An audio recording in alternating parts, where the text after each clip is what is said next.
Chef, good afternoon. It's almost 3. Na tayo. Okay. So we started in the morning. So right now it's almost 3. Thank you for your time, Chef. I do have a couple of questions, like the basics, like what is Studio Plantmaed. So we'll start with that. Okay, Studio Plantmaed is a plant-based culinary school. I think we're the first and the only at this moment in the Philippines.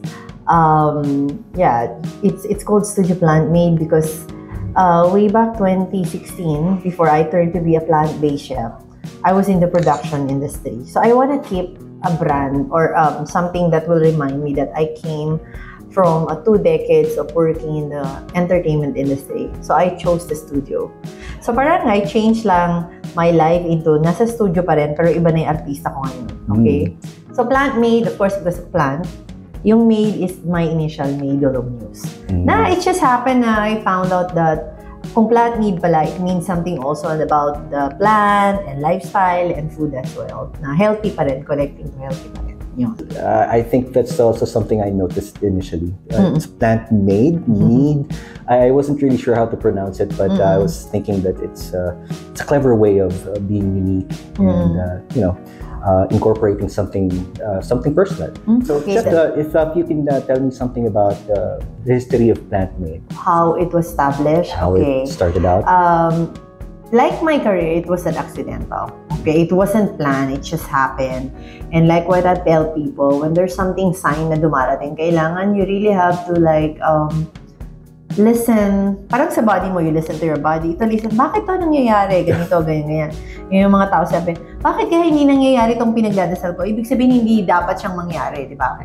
So, bakit kaya nangyayari ito? Ganun din yung Sa amin, what happened is I was supposed to set up a place inside the resort na about wellness, but it happened na I need to actually set up the restaurant at the same time. But unfortunately, I couldn't find a chef then. And since passion ko naman magluto, nag-aral na lang ako. So, yun.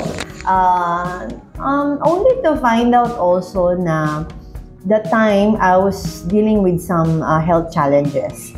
That after 40 days going to school, came back that first the issue about my weight, that I was going to depression already is out. And then sobrang grabing bonus yung wala na yung first yung depression because of weight gain. And then my vertigo, my rheumatism, my reflux, acid reflux, yung mga hyperacidity in the morning, gising ka, ang asim ng sikmura, nawala lahat yun. So, ang pinaka is the challenge of the ovarian issue where I was in the brink na ng siguro almost stage 1 because it has a need already for the biopsy. Kasi gano'n naman yun pag medyo iba na yung nakita na cyst, biopsy could be already yung pag mag-iisip ka na ano kaya resulta ng biopsy, cancer kaya to, whatever. And even that is gone. So, si Studio Plantmaed, started from there, na dapat sa wellness, na naging school siya kasi also na-push because I've done projects with DOH, dealing with training doctors, nurses, which we call the barefoot doctors para sa Mima Ropa project that time. No? And after that, I said na pag ganito na yung tinuturuan ko, kailangan medyo hindi na pwedeng ang alam ko lang cooking. Kailangan yung nutrition nandun kasi para I know how to defend my food. I understand. So I went back studying again. Karal ako for plant-based nutrition course in the States. To come back is to just gain some knowledge. No? And then, again, my call. Sabi ko, if there's a place that I could set up a school, baka mas okay na. Kasi I used to do delivery meals, which is 100 days. So I have clients who would go up to 300, which means 3 rounds. That's a lot. Because they see, they gain, they flash, their sugar goes down, all these issues. And doon ko sinabi na, it cannot be I'm making food for people all the time. Kasi nakakapagod. There was a period I'm making 12. And every 4 days, I have to pack 4 meals, 3 meals per person. So you're talking about 3, 6, 9, 12 meals times 12. So this is tiring. So sabi ko, no, it has to be sustained by setting up a school where it will be sustained. The regular meal delivery that they do for me, or they can jump immediately by learning instead. Kasi mas okay, like when people travel, they always sabi, ang hirap naman yan, pag nag-travel, wala kang makain, ganyan. So once you come here, you're not just learning how to make food. I also guide you or coach you how will you do it when you go out of town, you know, when you go out for a simple dinner with friends. Kasi, you know, when you become vegan, I have so much friends. Okay, half of that will be disappearing. Okay, yeah, I experienced myself, no, and I've been hearing this to several vegan already. Half of them will disappear kasi you don't have the same food anymore. Okay. Then mo ma-realize na ganun ka-essential yung pagkain even sa friendship. You know, like they will not invite you kasi inconvenient for them to prepare a food which is different from everybody was eating. Or where will they meet you when you go to the restaurant where you will not be offended or you will not be affected? You know, and ako, I deal with a way na parang, you know, you don't have to think about me because I know how to take care of myself. You will handle yourself. You know, kasi ako, pag lumabas ako, alam kong may salad, alam kong may pinakbet, alam kong may ganito, all will I just do to the restaurant is, can you steam it, take out the bagoong, MSG, da-da-da-da. Because you know, my being vegan is not just about vegetable. This is also about mindful preparation of food. Kailangan malinis siya. As you see earlier, talagang pinapaghugas ka, linis, ganon. And which will lead to, I'm sure you're gonna ask about the supply, where we get it, no? It's always important to know who are your farmers. That's very important. And the only way to find out if your food is really without fertilizer or organic talaga, chemicals, chemical free, you know, is to grow your own. Okay, but me as a BC educating people already, I cannot. So I try to find people who do that and try to get the supply. Hindi yan mapa-perfect na 100%. I do not believe there's such a farm or such someone is really 100% organically doing it. It's so sad that, you know, the organic word is being abused just to put an extra value, the price-wise, to vegetable na kaya sana dapat hindi natatakot mag-plant-based ang mga tao because gusto mo susunod organic naman. Which is actually, so far, hindi naman kami nag-100% organic. And most of the people who come here was able to address to whatever health issues they have. So, kung gusto mo talaga ng supply ng organic, you should know your farmers, okay, the farm owners, if they're really practicing ethical farming, mindful farming, you know, and yung 100%, you should grow your own. That's basically the best thing. Grow your own. So, since hindi pwede yan, you test yourself. When you go to the market, bili ka ng 3 nagtitinda ng lettuce, tag 1/4 lang. You leave each ng mga tigi-tigisang piraso na check which one yung pinakamadaling masira. Yung pinakamadaling masira, definitely yun yung walang masyadong fertilizer. Diba? So, doon ka babalik sa kanya, support mo siya. Kasi it's a good way of knowing. Yeah, diba? So, pag medyo nagtagal nito ibig sabihin ang supplier nito na farm, hindi nagpa-practice. So, parang it's a technique that I discover while discover na may nilagay akong tomato one time in my fridge. Wow, 1.5 months na tong tomato to. Hindi pa to kahit nasa chiller siya, masisira dapat yan. Pero kung hindi siya masisira, dahil hindi siya nasisira, you will realize na, wait, there's something wrong with this probably there's something that's causing so it not that's how I try to, you know, detect or try to test kung at least mindful or at least medyo malinis yung. And then the next stage is also learning how to clean your vegetable. Like, you know, there's an hydroperoxide available in the market na pang plants na pwede mong pang salt or baking soda or salt. You know, there's a lot of different style or strategy how to clean your own vegetable. Okay. So it's always important also na kailangan alam mo rin siyang linisin. So basically, hindi naman siya regular restaurant. Most of the dining happen when we have our activities for the students, like graduation, you know. And what make it unique is the recipe that we create here, the recipe that the students are developing are the one we are serving. So every dish, when you come here and join the graduation, hindi yan kinopya sa dating graduation. So every time you come here, you dine, it's a different dish. So walang kapareho, walang kamuka. And you know, it's a food that really flavor of love, plus at the same time coming from their heart. Because I asked them to create or the recipe according to an inspiration, either a favorite dish, heirloom recipe of the family, your husband, your boyfriend, your sister, whatever, you know, or something na unforgettable flavor you had when you traveled somewhere, you recreate it, you know, or yung hindi mo mag-give up na meat na i-convert mo into a vegan. So, every time, I think what made us unique is that the way you approach how we serve our food. Na talagang every time you come, it's really a different dish. It's very personal. Yeah, it's very personal. So I would say like, you know, we are actually not far away from Manila. We're basically 45 minutes to 1 hour away from Manila. And when you go to Tagaytay, the best bulalo, the best lomi, whatever best.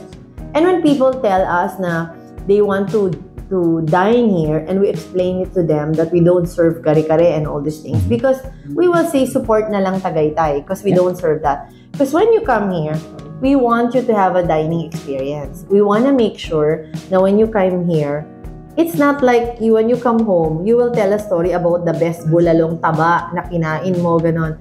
So dito, gusto kong pag-uwi mo, you will say, grabe, yung cucumber, nilalagyan lang ng suka at ano, pero doon, social, ceviche, ganon.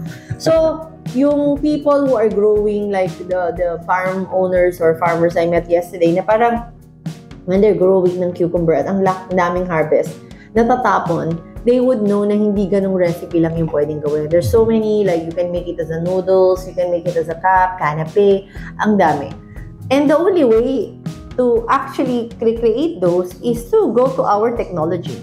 You know, it is an innovation in the food industry. I agree. You know, there will be a lot of equipments like mandolin and ganito, but do you maximize really that?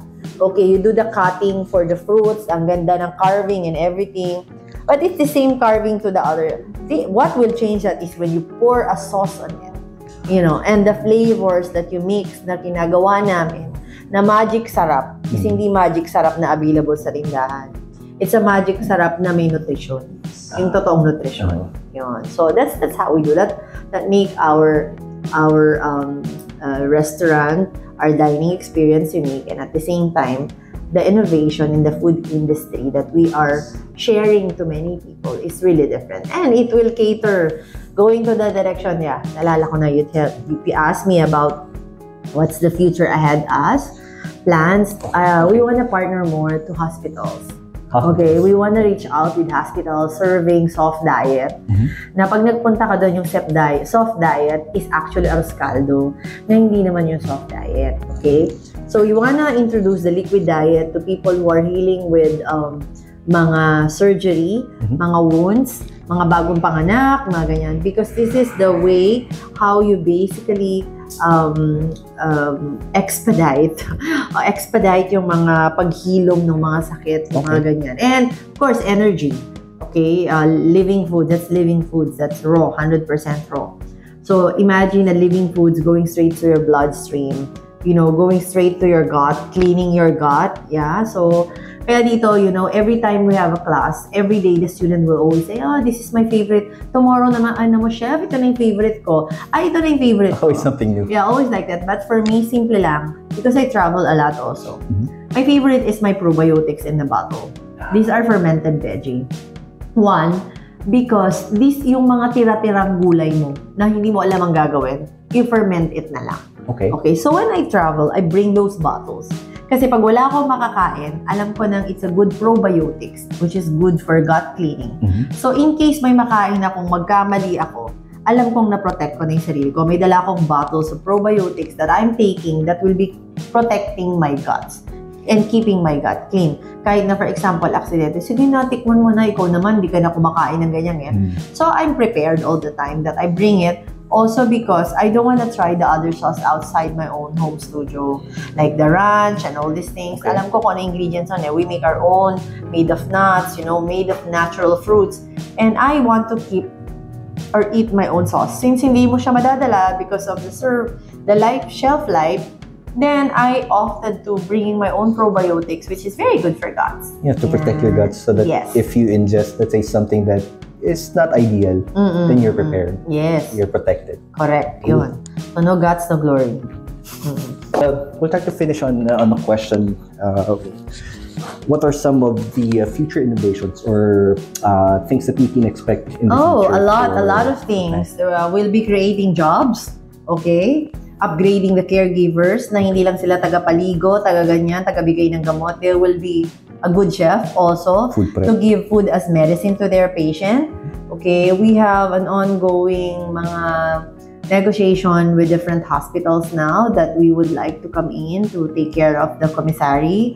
We also have probably do a caravan, a food caravan in different groceries. Okay. And launching our first book, which is a compilation of all the recipe development of our students, sharing to many people. Yan. So yan, exciting yan kasi I'll be going around different areas, doing the nutrition health talk, you know, while sharing the recipes from the book compilation, recipe book compilation, ng parang our raw vegan stories. Why did they join us? Why they were with us? Why did they need their recipe? So it's a different kind of book. Ayan again, uniqueness. A different kind of book na susundan mo lang na recipe book. It's gonna be an inspirational.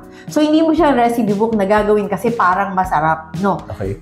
Para siyang drugstore. Okay na parang, ay, teka, ano na nga bang recipe itong pang-diabetic? Yun, page 22, ganon. That's a good way. So that's gonna be, it's really different. That's how we are going to compile all this book and why we are going to share it to people. Para at least may reference sila. For example, ang dami-daming in-season na kipong, ano na nga ba yung good na recipe nito para sa gout, sa ganito, ganyan. So you have the reference. Because our students create their food according to also some, they also like do research na, this maca is good for gato. There's purpose to what they're doing. There's purpose. It's not just ginawa para i-satisfy yung taste, yung flavor, or yung gusto mo kumain, yung hunger, ganun. But it's a long-term. It's really a long-term relationship. Like what I always say, you have to have a good relationship with your food. You know, it's relationship, which means pag kumakain ka, please don't hold your phone anymore. Please lang, kahit sandali lang, bitawan mo yung telepono and focus on your food. Because you know your relationship to your food, when you respect and giving the proper time, it nourishes your body back. It's a good karma. It's nonsense in learning if you do it online. How would you know?